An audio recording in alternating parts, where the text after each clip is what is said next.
What is death? I ask you, what is death? Life is stopping, right? Can you understand death without life? Okay. You cannot.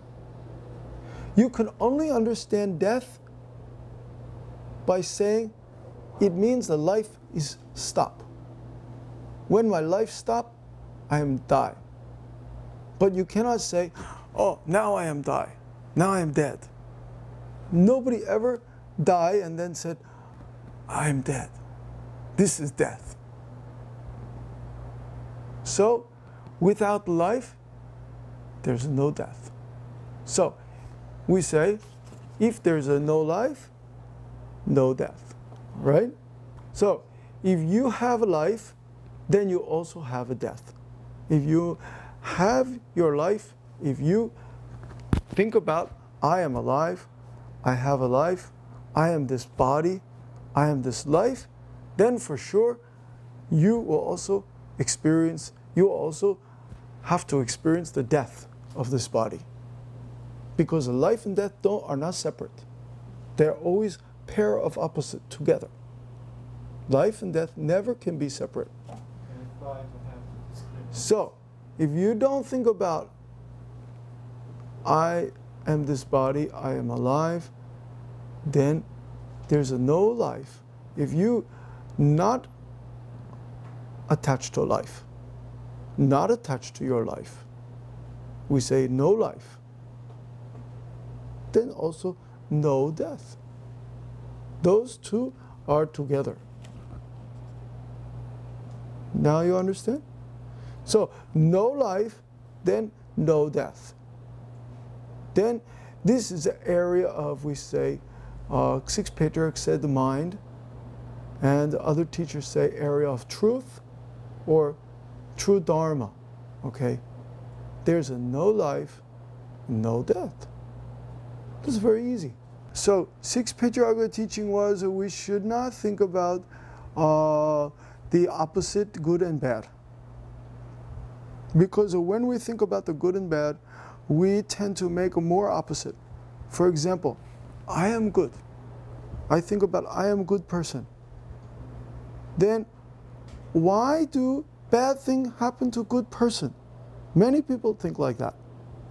They think, I am very good, I help many people, I take care of my children. If I'm a woman, I take care of my children, I take care of my husband. If I'm a man, I study very hard, I get a good job, make money, all these things.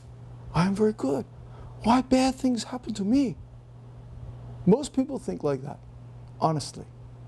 They think about, I do good things, I help my children, I help my family, I help society.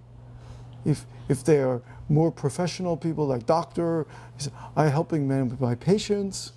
If they're a teacher, I'm helping my students. I'm doing good things. Why do bad things happen to me? Why I have a problem, maybe get sick, go to hospital, or maybe, somebody take my money, or somebody steal my money, or somebody, drive a car and crash, many things like that. So many people think like that. I am good. Why bad things happen to me? So, Sixth Patriarch teaching very simple. Don't think good and bad.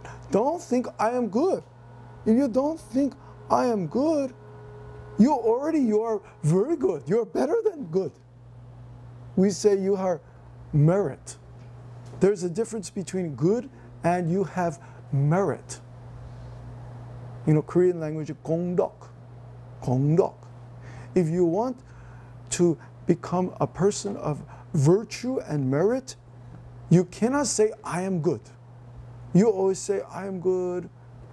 And then soon, bad thing happened to me. Then bad thing happened to me. Then next part is, people say, that's my friend, this is not my friend. They're helping me, that's my enemy.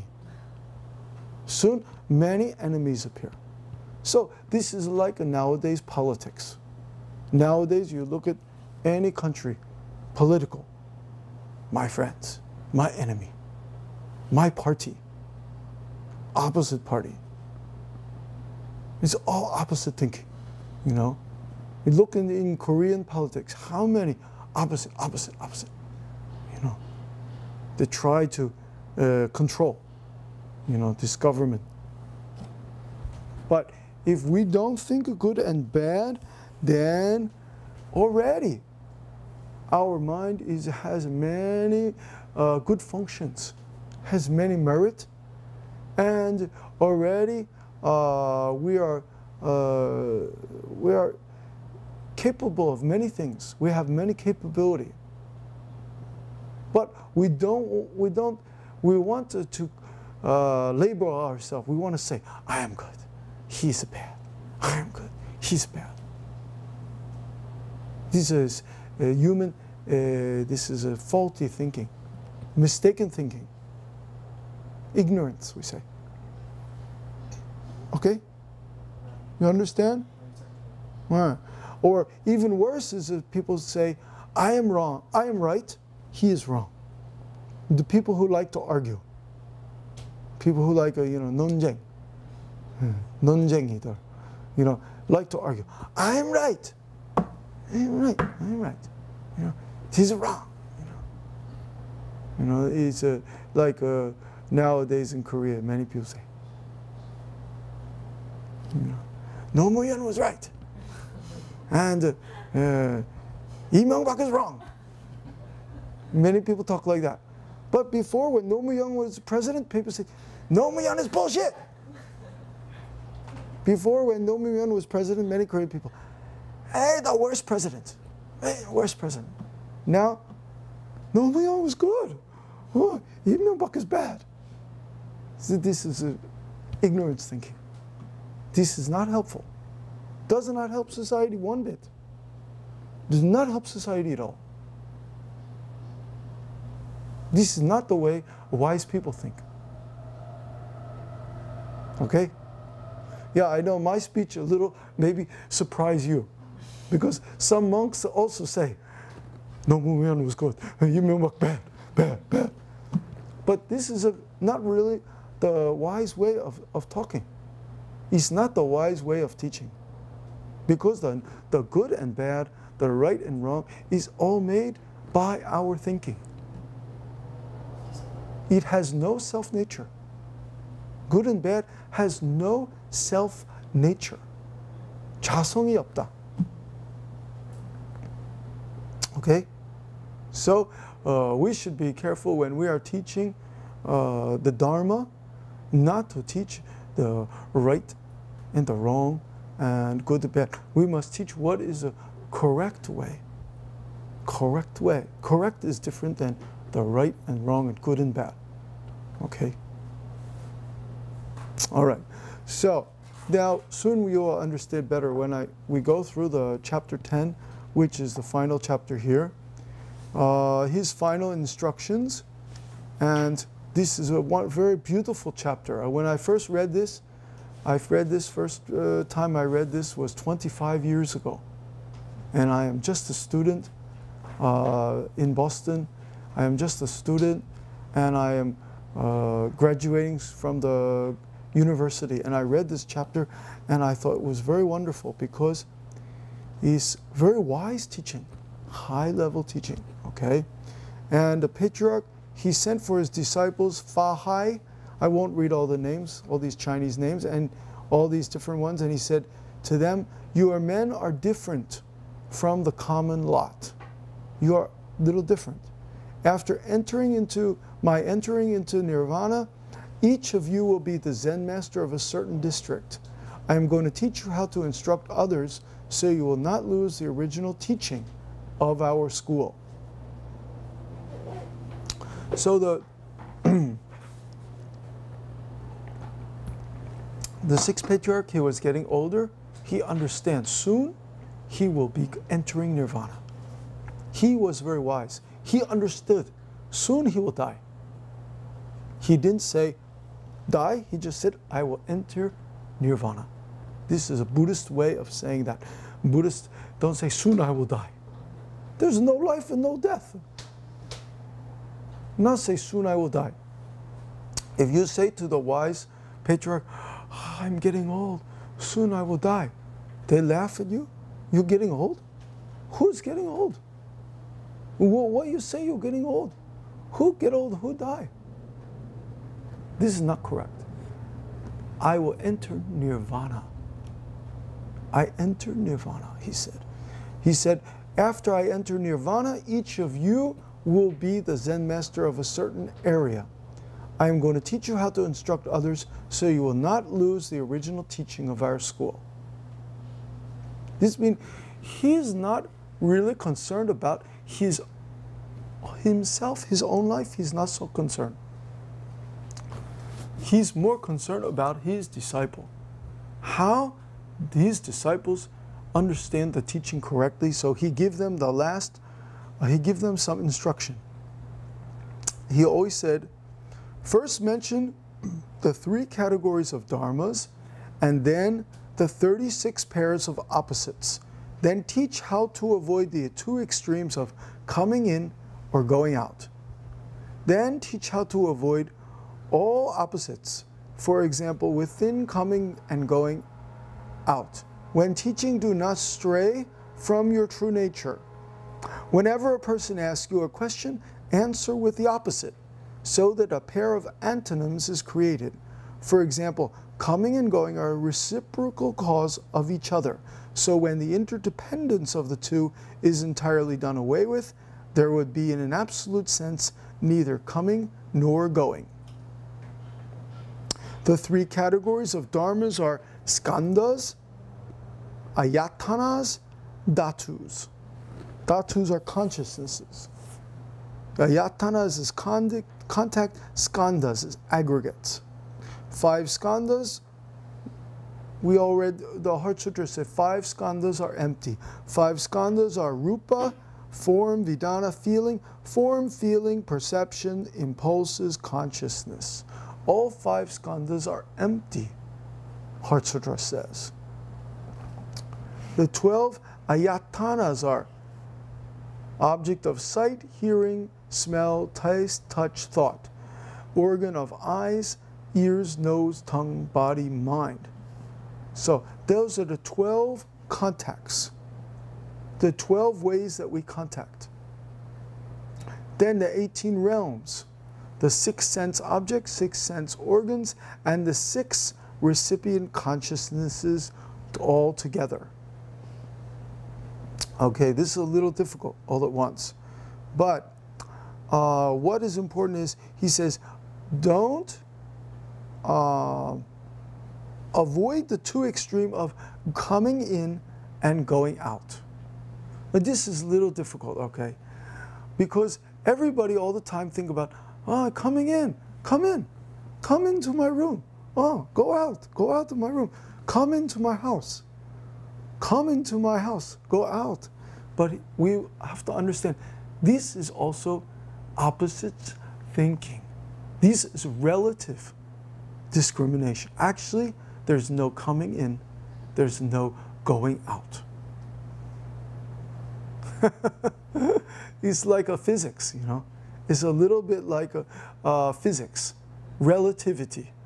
Actually, what he said, there's no coming out. But we say, oh, today many people came in this room. Many people go out of this room. But what the 6th Patriarch said, we must avoid the extreme of coming in and going out. But we have to look at this very carefully, okay?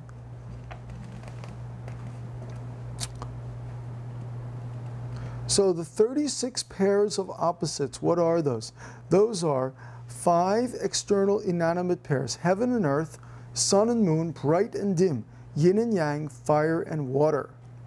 Those are external inanimate objects. Heaven and earth, sun and moon, bright and dim, yin and yang, fire and water. So 6 Patriarchs' kind of teaching was, if somebody asks you about heaven, you talk about earth. Somebody asks you about sun, you talk about the moon. Somebody asks about bright, or somebody else talk about dim, you talk about bright. So all these opposites. But he also said, don't, he said, use the 36 pair of opposites. Okay, don't get caught in the opposites. Then 12 phenomenal objects, speech and dharma, have and have not, matter and not matter, form and no form, taint and absence of taint, form and emptiness, motion and stillness, purity and foulness, ordinary people and sages, the sangha and the laity, the aged and the young, the big and the small.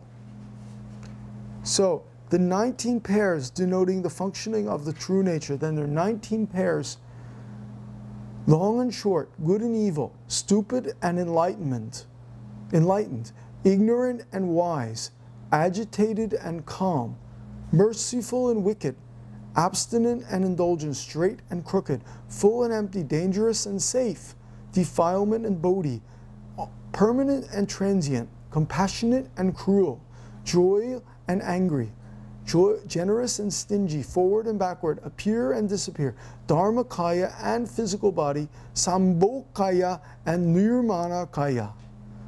36 kinds of opposites.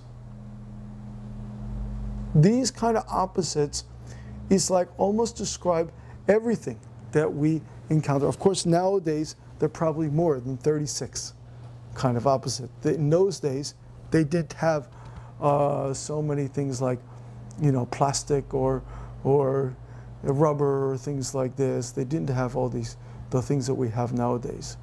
But the 36 kind of opposites that were in those. Then he said, one who knows how to use these 36 pairs realizes the all-pervading principle is present in the teaching of all sutras. Whether one is coming in or going out, they are able to avoid all opposites. Okay, so he talked about using these 36 pairs of opposites. He did not talk about we should stay away from the opposites. We cannot stay away from these opposites, but use them to teach. What he means is use them to teach other people. So if somebody talks about how can I go to heaven, then we say to them, oh, are you in hell? This kind. Or somebody says, I want to be a good person. Are you bad? Because this already makes an opposite. I want to be a good person. This already makes an opposite. Are you bad? I want to be a smart student. Are you stupid? Many Korean people think like that. I want to be a smart student. I want to study well. Are you stupid? No, you're not stupid. You think you're stupid, so you want to become smart. But if you don't think you are stupid, then you're not stupid, then you don't need to want to become smart.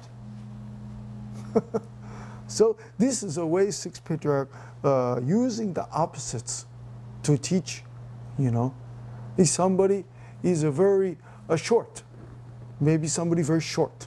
They say, I want to be tall. How can I get good shoes? Make me tall. Some people like to buy the shoe, makes you taller, Then, say, are you short?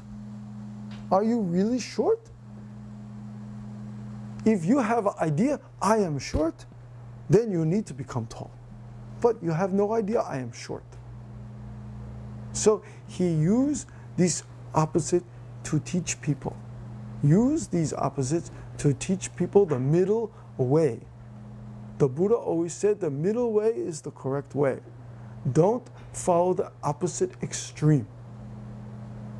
The extremes do not help.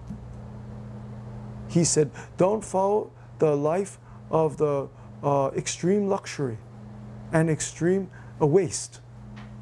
And don't follow also the life of denial. Deny your body any kind of food or anything. The denial is also extreme. So his Sixth Patriarch teaching same as the Buddha we see here in that way. Then he said, When talking to others, the function of our true nature should be free from attachment. If we come into contact with emptiness within ourselves, we should not attach to it. If you are attached to your wrong views will only increase. On the other hand, if you attach to emptiness, your ignorance will increase. This is a very important point. If you attach to form, your wrong views will only increase. You know, many people in Korea are very attached to form. How we understand that? Because, do you remember I don't know, it was last year or the year before? I think last year, 2007. Many people made the fake diploma. You know, Weijo, like, you know, diploma. I get the you know, doctorate from Yale University, or I get the, you know, this PhD from Harvard, you know, and make this certificate and everything. This means attached to form. They think the only way I can advance is I must have from, you know, Yale University this form, I must have this form. They mean attached to form, very attached to form. So Sixth Paper said, if you attach to form, your wrong views will only increase. Even if you are able to succeed, like this one professor, she was able to succeed by getting the, you know, the job at the Dongguk University with a fake certificate, you know. But did it help her in the long run? No. Did she really, in the long term, did she really get success and happiness? Did she? No, of course not. She became a scandal. The rest of her life, the people will know that's about what she is about. That means you attach to form, your wrong views only increase. But somebody else said, it doesn't matter, nothing matters. I don't need my degree, burn my degree. I got the degree from, you know, Seoul National University, I don't like it. I burn. I don't need, everything is empty. Everything empty, then burn. Don't like. This is the other extreme. If you attach to emptiness, your ignorance will increase. Understand? So, don't attach to form, don't attach to emptiness. Both are not going to be helpful. These are both opposites. Those who attach to emptiness, they slander the sutras and contend that language is unnecessary for the study of Buddhism. People who assert that we should not use words in speech are in fact also using words in speech. As for those who teach that mind is the path and that words in speech are not necessary, these are not necessary is also words in speech. So I say, oh, it's not necessary.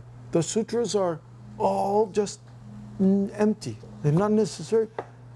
This is not necessary is also speech. 이것이 필요 없다.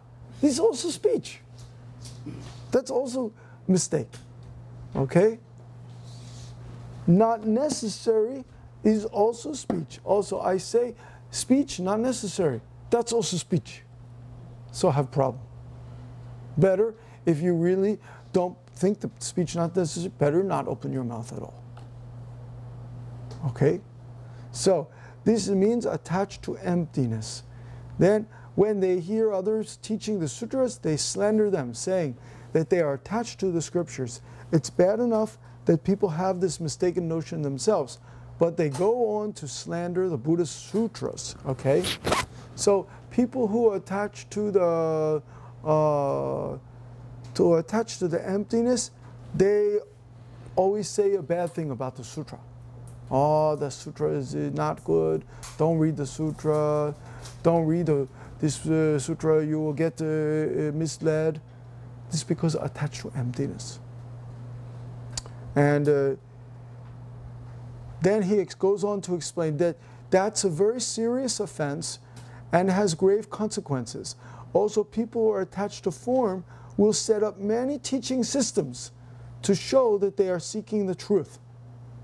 So some people, they make many kind of system, many kind of teaching level educational system and all this thing. And this is also, he explained, this means attached to form. Okay? They may even establish spacious temples for the discussion of their views about existence or non-existence. Such people will not realize their true nature for many kalpas. So, this is all talk about opposites. Don't attach to opposites. Don't attach to thinking. Don't attach to not thinking. Don't listen to the Dharma without practicing. And if you do that, it will give rise to all sorts of mistaken views. And you should practice without attachment to form. And if you can attain this, you should make use of it in your daily life. And when teaching others, then you will not lose the original teaching of our school.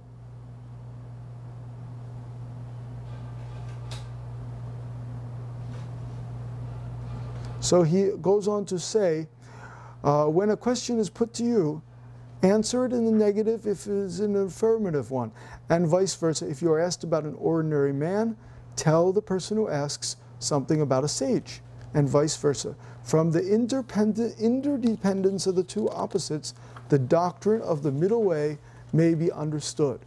If all other questions are answered in this manner, you will not be far away from the truth. Let me explain more fully. Suppose someone asks you, what is darkness? Answer him this way: light is the cause, and darkness is the condition. Already I talked to you about that. Light is the cause, and darkness is the condition. When light disappears, darkness is the consequence.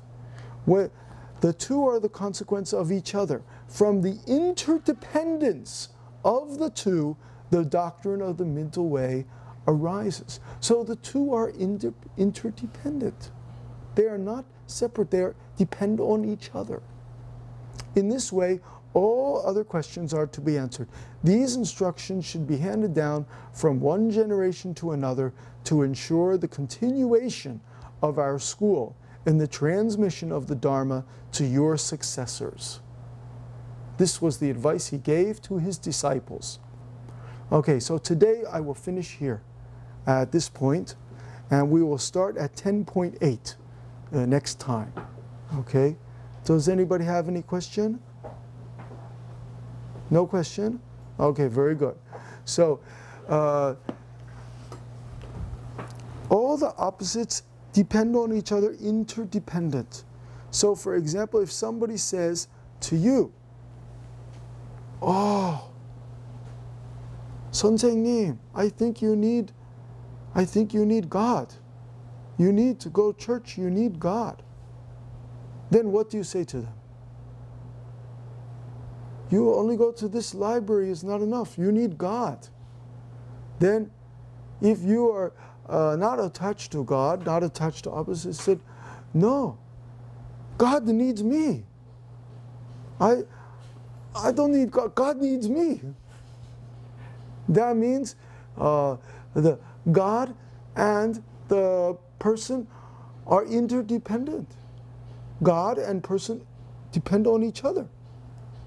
Many people only think of one way. Oh, you need God. You must pray.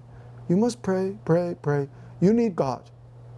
But if you need God, God also needs me. God needs me. Why not? Okay?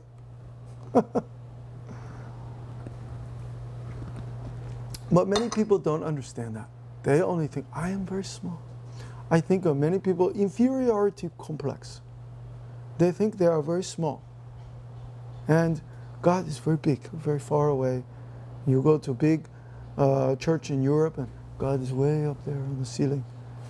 You know? So many people think like that. I am very small, inferior, something very superior. This we say in English, inferiority complex. Okay, so that's all for today. Enough.